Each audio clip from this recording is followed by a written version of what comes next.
So Bengaluru DJ Halli KJ Halli ಹಳ್ಳಿ ಈ ಗಲಭೆ ಕೇಸ್ ಸಂಬಂಧಪಟ್ಟ ಹಾಗೆ ಬಂಧಿತರಾದವರನ್ನ ಬಿಡುಗಡೆ ಮಾಡುವಂತೆ ಮನವಿ ಕೇಳಿ ಬಂದಿದೆ. ಜನಸ್ಪಂದನ ಕಾರ್ಯಕ್ರಮದಲ್ಲಿ ಡಿಸಿಎಂ ಡಿಕೆಗೆ ಬಂಧಿತ ಕುಟುಂಬಸ್ಥರು ಅಂದ್ರೆ ಯಾರ್ಯಾರ ಫ್ಯಾಮಿಲಿಯಲ್ಲಿ ಬಂಧಿತರಿದ್ದಾರೆ ಸೊ ಅವರು ಮನವಿ ಮಾಡ್ಕೊಂಡಿದ್ದಾರೆ. ಹಲಸೂರಿನ RVM ಗ್ರೌಂಡ್ನಲ್ಲಿ ನಡೀತಿರುವಂತಹ ಜನಸ್ಪಂದನ ಕಾರ್ಯಕ್ರಮ ಡಿಸಿಎಂ ಡಿಕೆ ಶಿವಕುಮಾರ್ಗೆ ಮನವಿ ಮಾಡಲಾಗಿದೆ.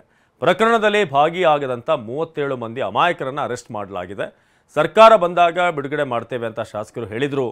ಆದರೆ 6 ತಿಂಗಳಾಗಿದೆ ಸರ್ಕಾರ ಬಂದು, ನಮ್ಮವ್ರನ್ನ ಇನ್ನೂ ಕೂಡ ರಿಲೀಸ್ ಮಾಡಿಲ್ಲ. ತಕ್ಷಣವೇ ಅವ್ರನ್ನ ಬಿಡುಗಡೆ ಮಾಡಿ ಅಂತ ಬಂಧಿತರ ಕುಟುಂಬಸ್ಥರು ಮನವಿ ಮಾಡಿದ್ದಾರೆ. ನಾವು ಕಾನೂನು ಅಡಿಯಲ್ಲೇ ಡಿಜಿಹಳ್ಳಿದಿರ್ಬೋದು ಯಾವುದೇ ಕೇಸನ್ನ ಏಕಾಏಕಿ ನಾನು ಇದು ಹೇಳಕ್ಕೆ ಬರೋದಿಲ್ಲ. ಲೀಗಲ್ ಆಗಿ ಆಗ ಬಿಜೆಪಿ ಸರ್ಕಾರ ಕೆಲವು ಸೆಕ್ಷನ್ಗಳನ್ನೆಲ್ಲ ಪ್ರಯೋಗ ಮಾಡಿದ್ದಾರೆ. ಅವ್ರಿಗೆ ಬಹಳ ಅನ್ಯಾಯ ಆಗಿದೆ. ಅವ್ರು ಯಾರು ಈಚೆ ಬರೋಕ್ಕಾಗ್ತಾ ಇಲ್ಲ. ಕಾನೂನು ಅಡಿಯಲ್ಲೇ ಅವ್ರಿಗೇನಾದ್ರು ನಾವು ನ್ಯಾಯ ಒದಗಿಸ್ಕೊಡ್ಬೇಕು. ಅದನ್ನು ನಾನು ನಮ್ಮ ಶಾಸಕರು ಹೇಳಿದ್ದಾರೆ. ಎಲೆಕ್ಷನ್ ಮುಂಚಿತವಾಗೂ ಹೇಳಿದ್ರು.